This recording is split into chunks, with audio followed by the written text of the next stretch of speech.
시청자 여러분 안녕하십니까? VOA 뉴스투데이 시작합니다. 전 세계로 확산되고 있는 신종 코로나 바이러스 발병지 문제로 촉발된 미국과 중국의 갈등이 갈수록 심화되고 있습니다.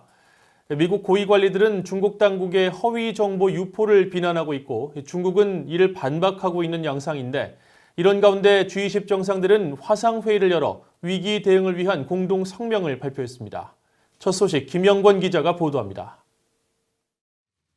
마이크 폼페이오 미국 국무장관은 최근 동영상과 트위터, 언론 인터뷰를 통해 신종 코로나 바이러스와 관련한 중국의 허위 정보 유포를 강하게 비난했습니다.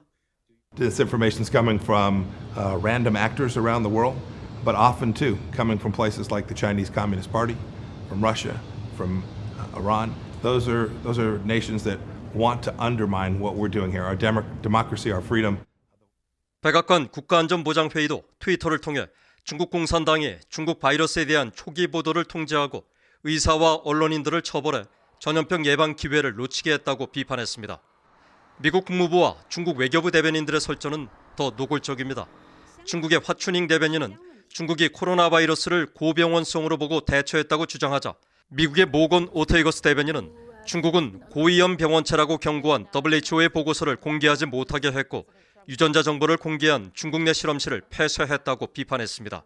중국 측은 또 미군이 코로나 바이러스를 중국 우한으로 옮겼을 수 있다는 음모설을 제기해 미국을 자극하자 미국은 트럼프 대통령까지 나와서 거세게 반박했습니다. It comes from China. That's why. It comes from China. I want to be accurate. 중국 당국의 일부 미국 언론인 추방에 미국도 맞대응을 했습니다. 전문가들은 중국이 코로나 바이러스 확산 책임을 회피한 채 안으론 바이러스의 미국 등 외부 유입 허위 정보를 흘리고 밖으론 유럽, 중동 등에 대한 대규모 지원으로 환심을 사면서 유엔은 북한과 이란 등에 대한 제재 해제를 촉구하는 이중성으로 미국 관리들이 분노하고 있다며 갈등 격화를 막아야 한다고 지적했습니다. It seems to me that this moment is primed for our leaders to try to rise above the political hostility between the two countries, to make every effort to find ways to cooperate, or at least not take actions that make the situation worse. 헤넬 소장은 그러면서 다행히 최근 미국 주재 중국 대사가 바이러스가 미국에서 퍼졌다는 중국 내 음모론을 미친 짓이라며 거리두기에 나섰고 트럼프 대통령도 중국 바이러스 표현을 쓰지 않겠다고 하는 등 긍정적 신호들이 있다고 말했습니다. 헤넬 소장 등 전문가들은 주요 20개국 G20 정상들이 26일 신종 코로나 바이러스 대응과 관련해 공동 성명을 채택한 것도 고무적인 신호라며 미국과 중국은 이런 기회를 협력의 계기로 적극 활용할 필요가 있다고 강조했습니다. VOA 뉴스 김영권입니다.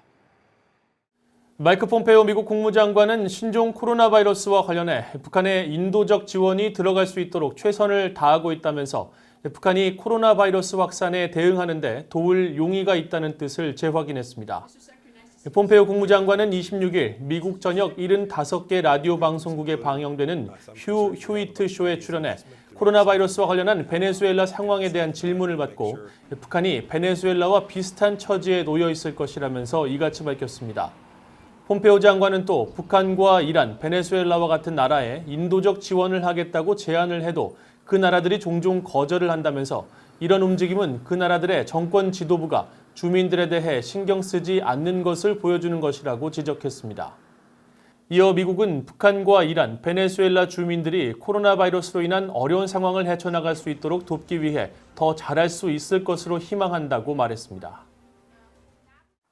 북한과 러시아, 중국 등 8개 나라가 신종 코로나 바이러스 확산 저지를 위한 노력에 국제사회의 제재가 해가 된다면서 해당국에 대한 제재 해제를 요구했습니다. 유엔 사무총장은 주요 20개국 화상 정상회의에 참석해 제재가 해당국들의 코로나 대응 능력을 약화시켰다며 제재 면제를 요청했습니다. 지다겸 기자가 보도합니다. 안토니오 구테르스 유엔 사무총장은 26일 신종 코로나 바이러스 대응 방안을 논의하기 위해 열린 G20 주요 20개국 정상들의 화상회의에 참여했습니다. 구테르스 사무총장은 이 자리에서 전 세계적인 유행병에 대응할 국가들의 능력을 약화할 수 있는 제재 면제를 호소했습니다.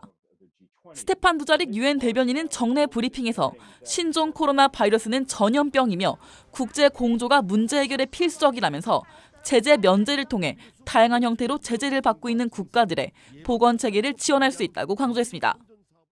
He believed this is very, very important in terms of getting the aid to the people that need it in order to support the health systems in the countries that are under sanctions, whether unilateral or other types of sanctions.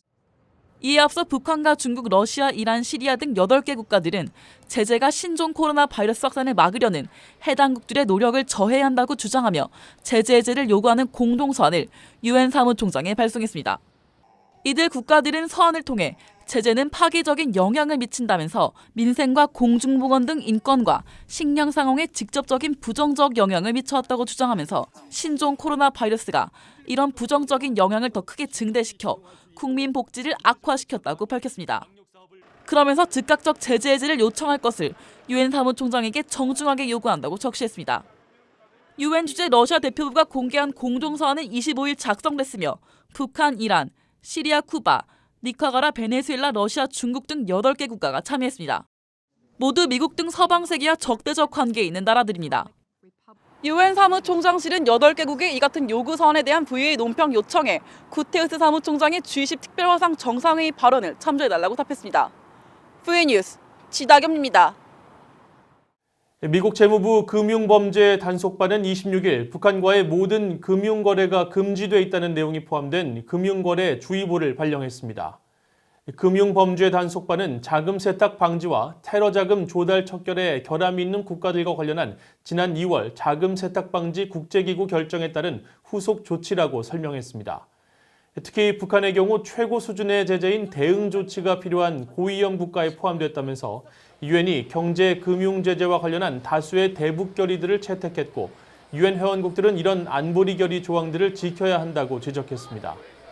재무부 금융범죄 단속반은 이어 미국 정부도 강력한 대북 제재를 유지하고 있다면서 지난 2016년 11월 미국 금융기관들이 북한 금융기관들이나 이들을 대리하는 기관에 계좌를 개설하거나 유지하는 것을 금지하는 최종 결정을 내린 바 있다고 밝혔습니다.